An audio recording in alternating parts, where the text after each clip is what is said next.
Assalamualaikum warahmatullahi wabarakatuh.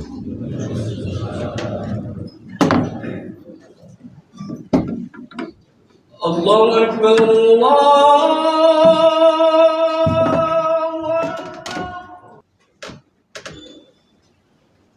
Allahu Akbar.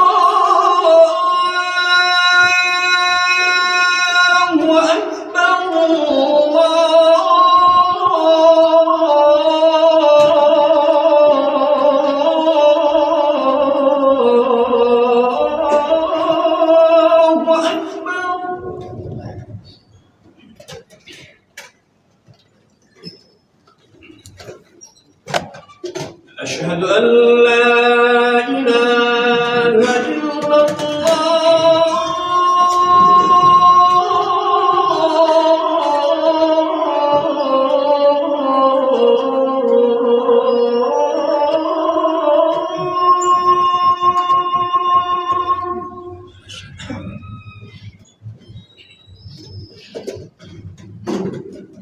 أشهد أن لا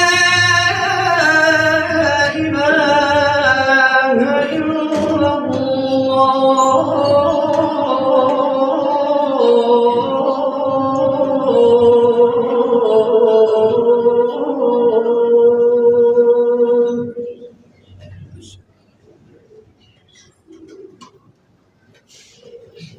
أشهد أن محمدا رسول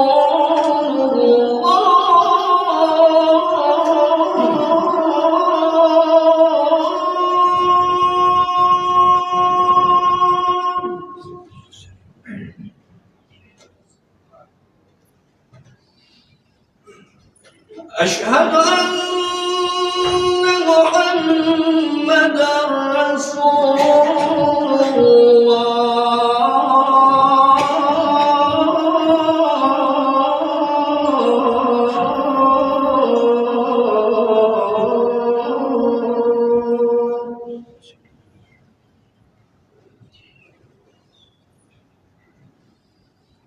حي على الصلاة.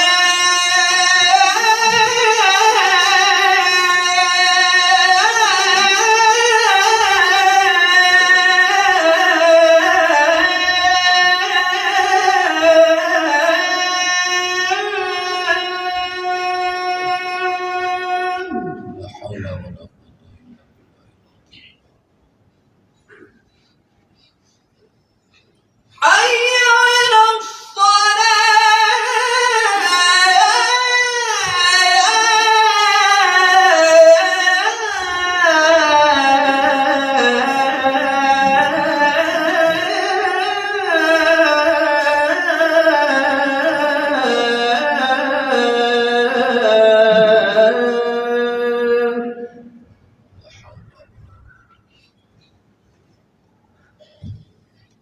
على الفلاح.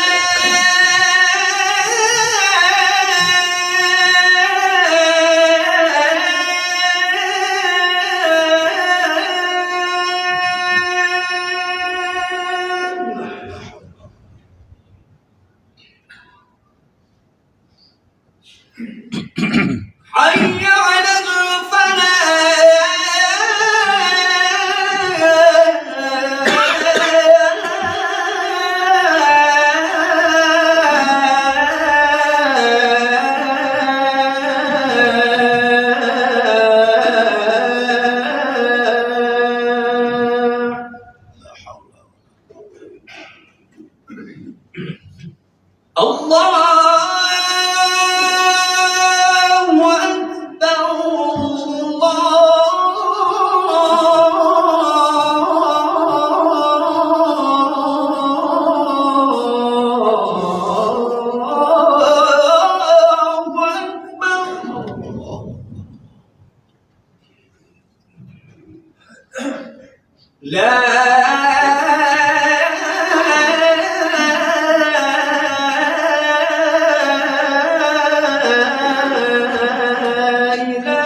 Alhamdulillahi Rabbil Alamin. Wabihi nasta'inu ala umurid dunya waddin. Ashhadu an la ilaha illallah wahdahu la syarikalah. Wa ashhadu anna sayyidana Muhammadan abduhu wa rasuluh. Allahumma salli wa sallim wa barik ala sayyidina Muhammad wa ala ali sayyidina Muhammad. Amma ba'du fa ya ibadallah, usikum wa nafsi bitaqwallah la'allakum tuflihun.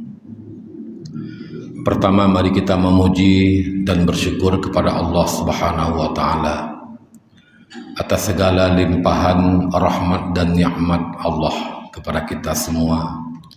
Kemudian mari dengan tak hentinya kita selalu memperbanyak berselawat kepada baginda Rasulullah Nabi Muhammad ibni Abdillah sallallahu alaihi wasallam dan kepada keluarga serta para sahabat-sahabat beliau sekalian.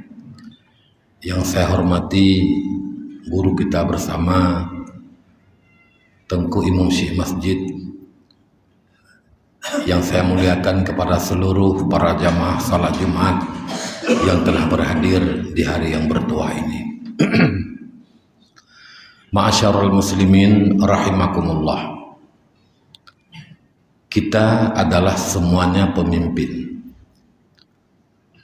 Bedanya ada yang di antara kita pemimpin bagi golongan besar, ada pula pemimpin bagi golongan kecil.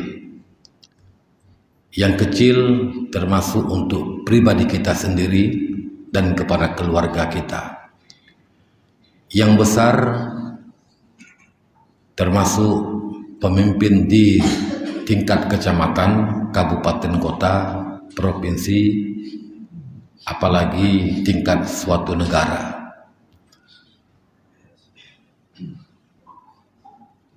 Terhadap semua kita, Allah akan minta segala pertanggungjawaban terhadap apa yang kita pimpin selama ini. Dan kita selaku pemimpin baru dianggap berhasil dan sukses dalam kita memimpin apa yang kita pimpin ketika kita berhasil melakukan 3 perkara. Sebagaimana Rasulullah SAW telah mampu melakukan 3 perkara sehingga keberhasilan beliau adalah yang dipuji oleh Allah Subhanahu wa taala.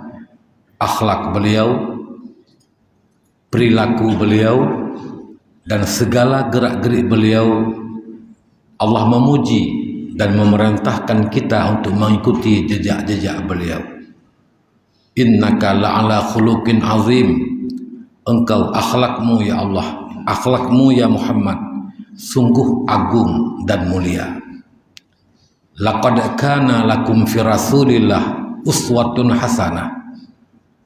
Kemudian Allah juga berfirman, adalah bagi kamu pada pribadi Rasulullah sebagai patron, contoh suri tauladan, uswah yang hasanah, liman kana yarjullaha wal yaumal akhir, bagi orang yang mengharapkan ridha Allah dan keampunan daripada Allah, dan bagi orang yang mengharapkan kemenangan nanti di hari akhirat, dan juga bagi orang yang selalu memperbanyak berzikir kepada Allah Subhanahu wa taala. Jadi kita yang mengharapkan keridhaan Allah dan keampunan daripada Allah, dan kita yang mengharapkan kemenangan dunia dan akhirat, maka Rasulullah lah sebagai contoh suri tauladan bagi kita semuanya. Oleh karena itu, mari kita melihat 3 perkara yang telah sukses Rasul lakukan untuk kita umatnya, untuk menjadi ukuran bagi kita apakah selama ini kita sebagai pemimpin, ada yang wali kota, ada yang bupati, ada gubernur, ada camat, ada bapak kesyik, pimpinan kampung. Apa yang telah kita lakukan? Telahkah kita berhasil dalam memimpin ataupun gagal? Maka Rasulullah SAW ketika beliau telah dekat dengan akhir hidup beliau ketika pulang dari satu peperangan Hawazin, beliau mengumpulkan para sahabat-sahabat dan menyatakan beberapa pernyataan di hadapan para sahabat. Pertama, Rasul bersabda, kuntum mutafarriqin fa'allafakumullah. Dulu kamu bercerai-berai, suka berperang, suka berkelahi, tidak ada kekompakan dan kejinakan, tidak ada rasa kasih dan sayang sesama kamu. Tapi dengan berkat kepemimpinanku, risalah yang kusampaikan kepada kamu semua, fa'allafakumullah, maka Allah telah menjinakkan, mengumpulkan kamu dalam satu ikatan akidah, la ilaha illallah Muhammadur Rasulullah, sehingga satu sama lainnya merasa bagaikan tubuh yang satu. Al-Islamu kal jasadi wahid, Islam seperti tubuh yang satu. Artinya kita umat Islam seperti satu tubuh. Mata sakit, mulut merasakan mata yang sakit, kaki yang sakit, tangan yang sakit, apapun yang dirasakan oleh tubuh, anggota lain pun juga merasakan. Ketika sehat, semuanya sehat, merasakan kesehatan. Dan ketika ada anggota yang sakit, maka juga lainnya merasakan kesakitan. Ma'asyiral muslimin rahimakumullah.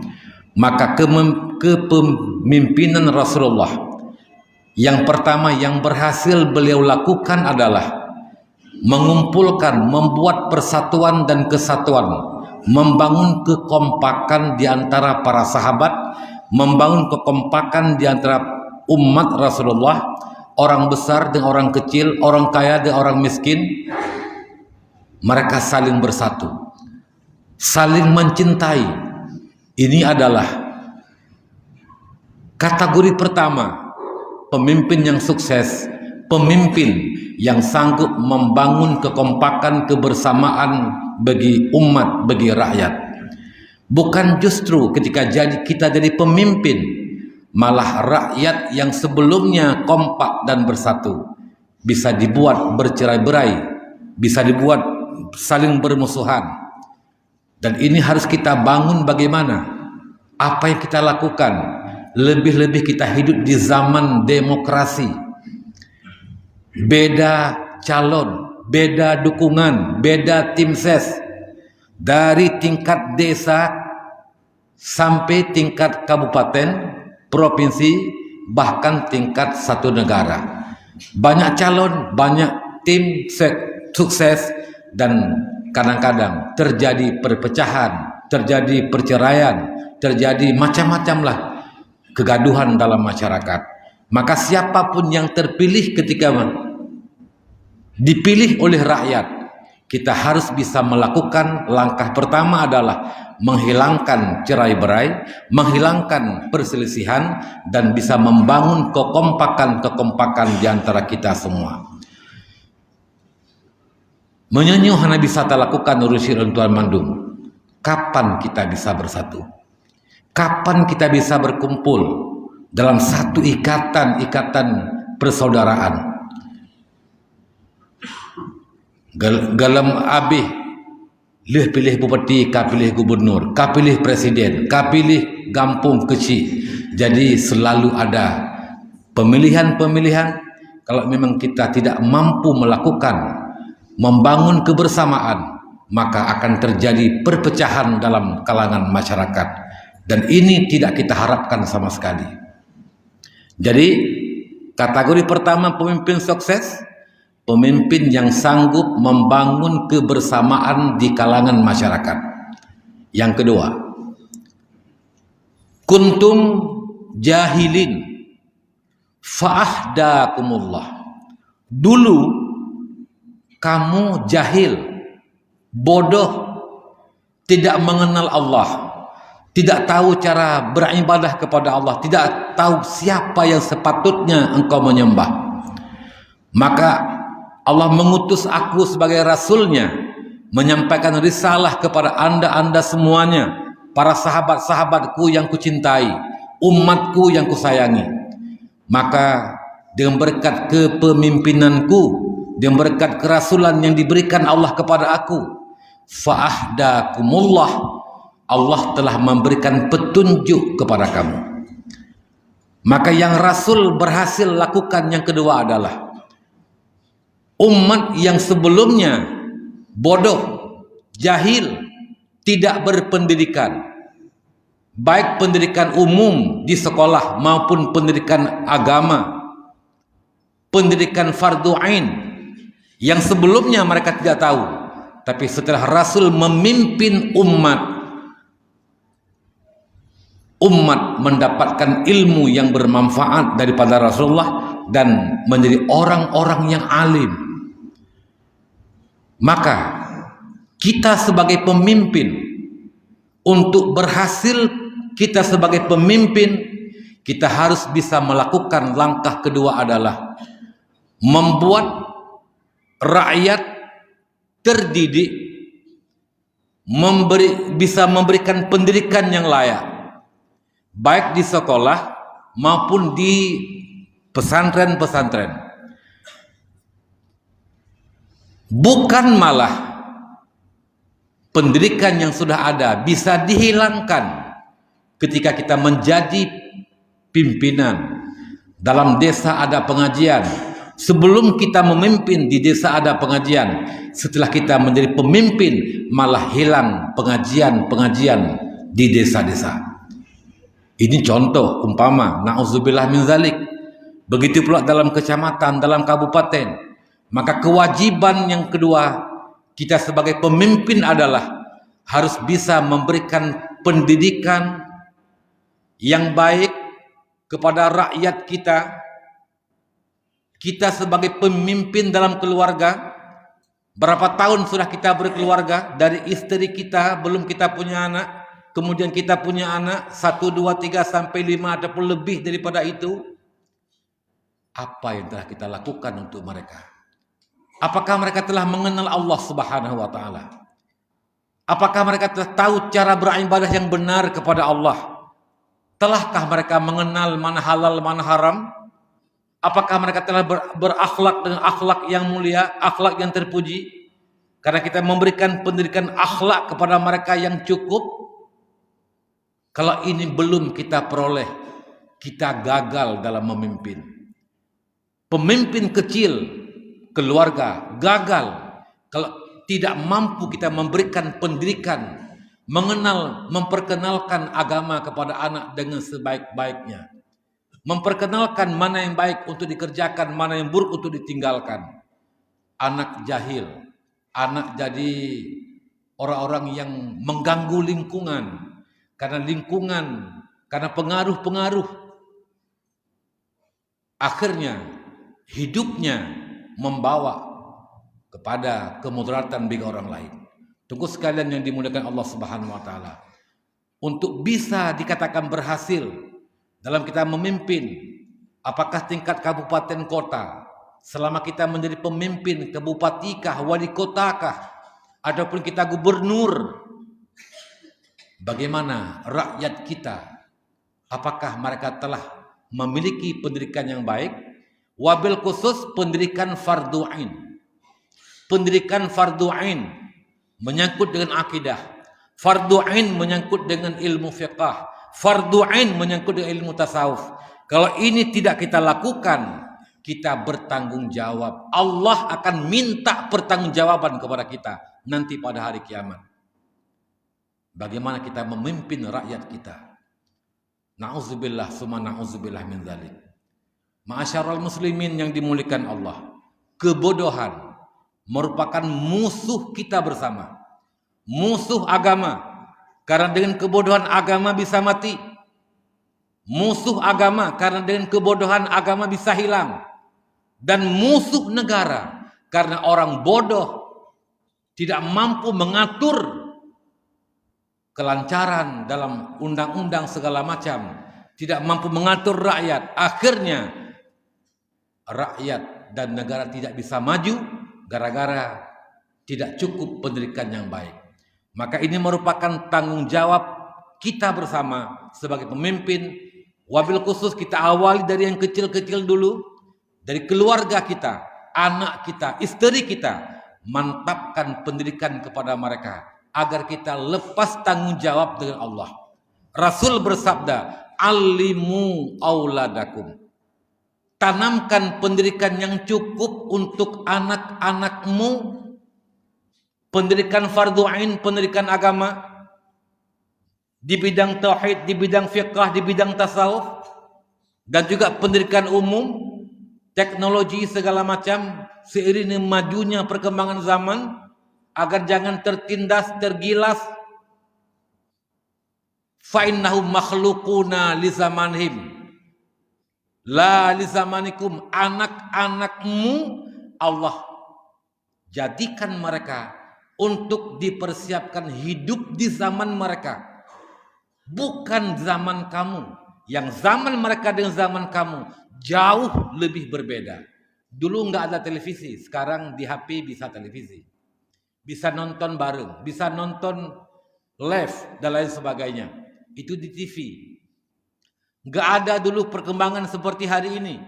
Untuk hari ini dan bahkan Indonesia belum termasuk negara maju seperti mereka-mereka yang telah duluan maju.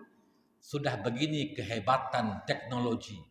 Bayangkan untuk 20 tahun yang akan datang, 10 tahun yang akan datang, ketika Indonesia lebih maju lagi nanti, mungkin kita tidak bisa bayangkan apa yang akan terjadi yang hari ini belum terjadi. Mampukah anak kita, keluarga kita, keturunan kita menghadapi tantangan-tantangan zaman yang akan datang? Jawabannya ada pada diri kita sekarang selaku pemimpin, yang merekalah kita bertanggung jawab dengan pendidikan mereka. Ini yang kedua. Orang berhasil, pemimpin yang bisa membuat rakyat berpendidikan, mengenal Allah, mengenal agama, tahu halal haram, dan lain sebagainya. Yang ketiga, kategori yang ketiga, Nabi berkata, kuntum alin fa'aghnakumullah. Dulu kamu miskin, tidak ada pekerjaan, tidak ada lapangan kerja, pekerjaanmu cuma menggembala, kurang pendidikan dalam hal pertanian, menanam kurma dan lain sebagainya, perdagangan. Kuntum alin, kamu dulu miskin. Dengan berkat kepemimpinanku, risalah yang kusampaikan, kuajarkan kepada kamu hidup yang baik, saling menghargai, saling menghormati, memuliakan antar sesama, membangun ekonomi rakyat. Fa'aghnakumullah, maka engkau diberikan kekayaan oleh Allah Subhanahu wa ta'ala. Maka pemimpin yang berhasil, kategori yang ketiga adalah pemimpin yang sanggup membangun ekonomi rakyat. Sebelum kita memimpin mereka miskin, setelah kita memimpin mereka bisa hidup lebih mandiri. Mereka bisa hidup lebih mampan, lebih dalam hal kecukupan. Bukan sebaliknya, sebelum kita memimpin miskin, setelah kita memimpin kita yang kaya, mereka yang bangkrut. Na'udzubillah, summa na'udzubillah min dzalik. Jadi pemimpin yang baik, pemimpin yang sukses menurut Rasulullah SAW, dan itu telah beliau lakukan, adalah pemimpin yang bisa membuat program-program pro rakyat, membangun ekonomi rakyat, rakyat yang sebelumnya miskin bisa makmur dengan sebab program-program dan kepemimpinan kita. Semoga bisa bermanfaat, semoga bisa berfaedah untuk pribadi saya sendiri dan juga untuk kita semuanya. Di mana kekurangan, kesilapan mohon diperbaiki. Kalau memang enggak ada yang perlu diperbaiki, maka jadikan sebagai ilmu pengetahuan dalam kehidupan kita sehari-hari. Alhamdulillahi Rabbil Alamin. Alhamdulillahi Rabbil Alamin. Wabihi nasta'inu ala umuri dunya waddin. Ashhadu an la ilaha illallah wahdahu la syarika wa asyhadu anna Muhammadan abduhu wa rasuluh. Allahumma salli ala sayyidina Muhammadin abdika wa rasulika nabiyil ummi wa ala alihi wa sahbihi wa barik wa sallim. Amma ba'du fa ya ibadah usikum wa nafsi bima amun. Alam ahad ilaikum ya bani Adam alla ta'budu syaitan innahu lakum aduwwum mubin. Barakallahu li wa lakum fil Qur'anil azim wa nafa'ani wa iyyakum bil ayati waz zikril hakim wa taqabbala minni wa minkum tilawatahu innahu huwas samiul alim.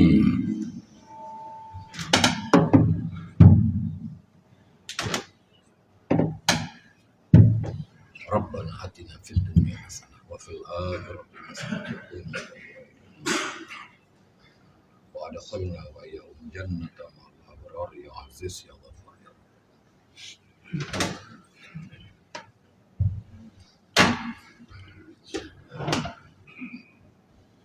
Alhamdulillahi Rabbil Alamin. Wabihi nasta'inu ala umurid dunya waddin. Ashhadu an la ilaha illallah wahdahu la syarika lah wa ashhadu anna sayyidana Muhammadan abduhu wa rasuluh. Allahumma salli ala sayyidina Muhammadin abdika wa rasulika nabiyil ummi wa ala alihi wa sahbihi wa barik wa sallim. Amma ba'du fa ya ibadallah usikum wa nafsi bitaqwallah la'allakum tuflihun. Bismillahirrahmanirrahim.